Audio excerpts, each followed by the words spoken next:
I think that like my favorite thing about Bev's videos, which we'll get into a little more in depth in a second, the content of her videos, but she talks about the idea of respect within a sexual relationship and within a relationship. And, you know, that should be obvious. But what's interesting is that, like, and I think the biggest upside to what she does is that, like, because sex is so taboo in Christian circles, you know, it means that we can never have that conversation about how respecting someone else's like sexual boundaries and their just like sexual personhood is so important. We can't have that conversation because the topic can never be breached at the first place.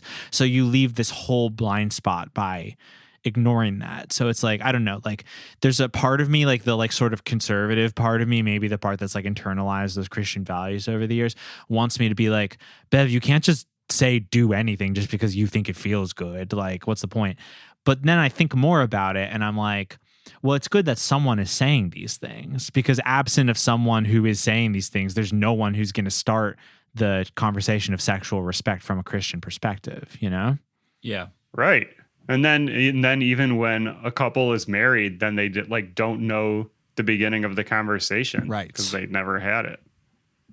Even though it's been okayed that you can have sex when you're married. Right. So remember when Steven Crowder waited until he had sex until he was married, and then he wrote that article about how awesome it was? Yes. Steven Crowder, friend of the pod. And he was Steven like, Crowder. and it was so much better than any sex you've ever had because I waited until marriage.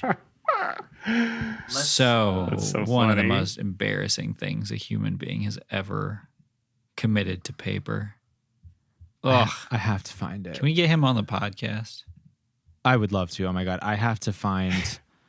We'll keep trying, Julian. Here's his article. Sent him countless handwritten letters. Steven Crowder says, my wife not only waited sexually in every way, but we didn't shack up as live-ins. And most importantly, we courted each other in a way that was consistent with our publicly professed values. We did it right. Feeling judged, I couldn't care less. You know why? Because my wife and I were judged all throughout our relationship.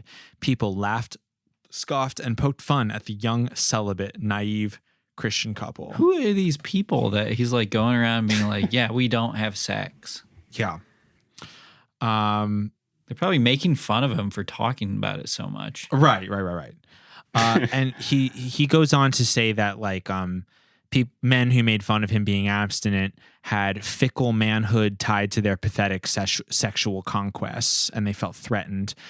He says, unlike our wedding the guy night, who, like, unlike his allegations that recently came out. Yeah, where there's literally like multiple allegations of him sexually harassing young trans women and young men, and like you know, many people who are not cis women. Definitely not tied to his fickle manhood. Absolutely not. He also goes on to say that his wedding night, quote unquote, was perfect, was nothing short of amazing. I write this on a plane heading into a tropical paradise with the most beautiful woman to have walked the planet Earth. I want to get her review of first time. Yes, exactly. Thinking the same thing. It's like for both of you? A Letterboxd 5-star review and a Letterboxd 2-star review. Right next to each other. Yeah. I would love to see that.